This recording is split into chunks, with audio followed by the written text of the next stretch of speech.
everyone here? Yeah. All right, just let me make it. Well, that looks all in order, Miss White. Mr. Clements checked the contract she'd just signed one more time.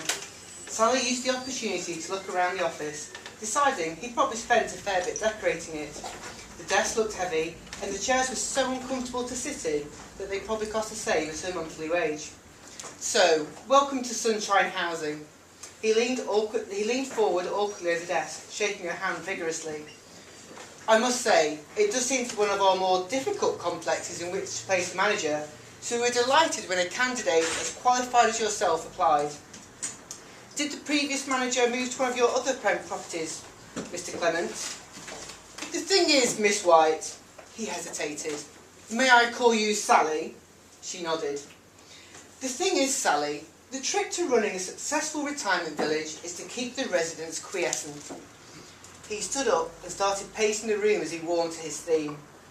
You need to make sure that they're kept so busy that you maintain such a large roster of activities that they never have the chance to get bored and contemplate life or complain to the regulators. He nodded his head, a grave expression fixed in his face. The thing is, these are people who are closer to the finishing line than you or I. I see, said Sally. She wondered what portion of the tenant's rent went towards his salary. I'm sure you'll be fine. The residents have always appeared to be pleasant enough on the odd occasions that I've visited. He wrapped his hands on the desk. Anyway, you'll be wanting to go to your new home, no doubt, he said, placing a set of keys in front of her. Thank you, Mr. Clements. She stood up and walked towards the door. One more thing, Miss White. I'm sure you'll be okay, but if you have any bother with Mrs. Randolph, please do let me know. I will do, thanks, she said, frowning, as she walked out of the office. 2 hours later, and she was parking her car outside the complex. Why do you want to move there? Her friends had asked her, when she told them that at the age of 32, she was about to become the manager at a retirement village, a position that required her to move into one of the flats. Who can turn down a free parking space in London, she joked. But it was more about the flat that had come with the job that had attracted her, which was large with 2 bedrooms, and meant that she could finally leave shared accommodation. Getting out of the car, she opened up one of the back doors, ready to heave the first of her boxes up to her flat on the first floor. She didn't think she'd find many volunteers willing, or able, to start lugging her belongings around. She could hear footsteps behind her, and turning round, she spotted a couple of residents walking towards her. You must be the new warden, one of them said. I think my official job title is residential manager, but yes, she said, extending a hand. Forgive me, dear, but we're rather set in our ways here at the Sunshine Village. We're used to calling a spade a spade. The woman was garishly dressed, wearing a black blouse with a red waistcoat and a red velvet skirt that almost came all the way down to her ankles. Sally couldn't help but notice her hand. There seemed to be a different ring on each finger. Anyway, I'm Sally. I'm sure we'll get the chance to meet properly later. Yes, the Residents' Committee have organised sherry and nibbles in the lounge tonight to welcome you. We didn't think that would be a problem. I see you haven't got that much to unpack, she said dismissively, casting her eye over the car's contents. Inwardly, Sally sighed. That would be nice. What time? 8 p.m. would be best. Many of the residents will want to watch EastEnders beforehand. If you need anything, I'm at number 12, Mrs. Randolph. I will do, thank you, said Sally, as Mrs. Randolph and her companion walked away. It was only then that she noticed that the other woman hadn't even said a word.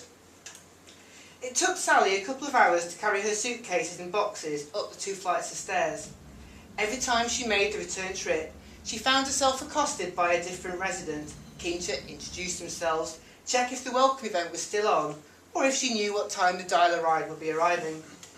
Initially, she'd run up the stairs excitedly, ready to move into her new home. She'd had a look at the flat at the interview and had been impressed at how large it was.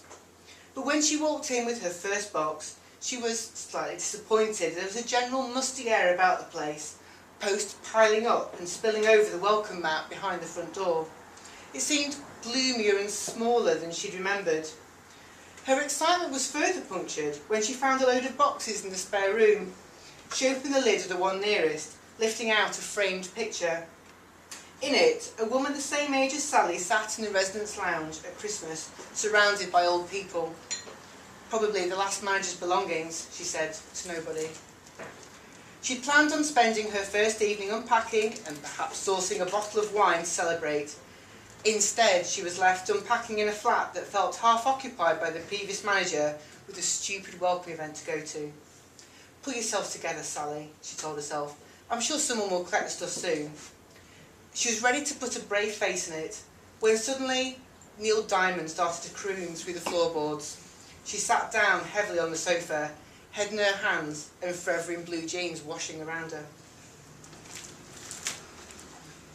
Sally looked round the residence lounge as she arrived at the welcome event. Each wall was lined with winged armchairs, apart from one which bore a flat-screen television. A bookcase sat in the corner, stuffed full of novels by Barbara Taylor Bradford and Catherine Cookson, which looked like they'd passed through the hands of every resident, male as well as female. A snooker or pool table had been covered over and now housed a generous buffet. You're not vegetarian, vegan or pescatarian, are you? Asked Mrs. Randolph, eyeing up a gala pie.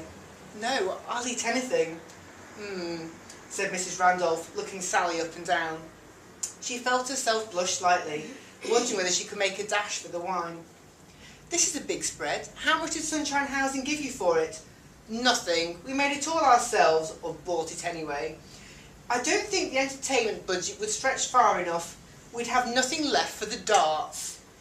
Mrs. Randolph looked round the room. Anyway, you'll need to speak to everyone else, won't you, Sally? She said, wandering off. Sally crossed the room, stopping to say hello to everyone. A plastic cup of lukewarm white hands in her hands as she circulated. Most of them seemed quite sprightly, although there were a couple slightly less steady on their feet. After she'd been circulating for half an hour, Sally decided she should say a welcome to everyone whilst they were assembled, to thank them for their hospitality. Tried to quieten the room, she coughed theatrically, and then started by saying, "Ladies and gentlemen." She said it again in a louder voice, but still struggled to get people's attention. "I think Sally would like to say a few words," said Mrs. Randolph from the other side of the room, everybody going quiet as she started to boom across the lounge. Sally smiled at her gratefully. I just wanted to say a few words to say thank you for putting on such a nice spread tonight. I know this is your home, and I'm looking forward to making it my home as well." She smiled at them nervously, unable to remember any other part of the speech that she composed while she was in the shower. If I haven't spoken to you yet, I'm going to try and get round to you all tonight, and I think that's about it," she said, trailing off. The following morning, Sally let herself into her office on the ground floor at 9 a.m. sharp as instructed. She turned on her computer before looking round the Spartan office. It was in sharp contrast to the one occupied by Mr. Clements. The window that overlooked the driveway was only small, and trees blocked out much of the light, creating a dismal atmosphere. The notice board was full of scraps of paper, with rotors for mobile hairdressers, adult education courses and religious services. There were 2 large posters in the room. One had been supplied by Age UK, titled Know Your Rights. Another was a motivational poster featuring an ice floe. "Persistence today, delivery tomorrow," written underneath. Someone had drawn a speech bubble coming out of the mouth of a polar bear, who was now saying, "Another fine mess you've got me into," to a companion stranded on his own.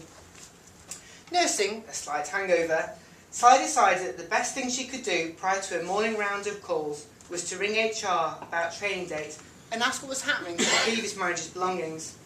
When she got through to someone, Sally informed them of the problem. "I just want the stuff gone. I don't feel like it's properly mine until it's out of the way." "I understand what you're saying, but we can't just dispose of it." "What did she say she wanted doing with it? She must be waiting for it to be sent on." There was a big sigh at the other end of the line. I don't have a note on the file about that." "Right, but you must have a phone number for her. If you let me have it, I can ring her myself and arrange for it to be collected, or delivered, or shifted, or whatever."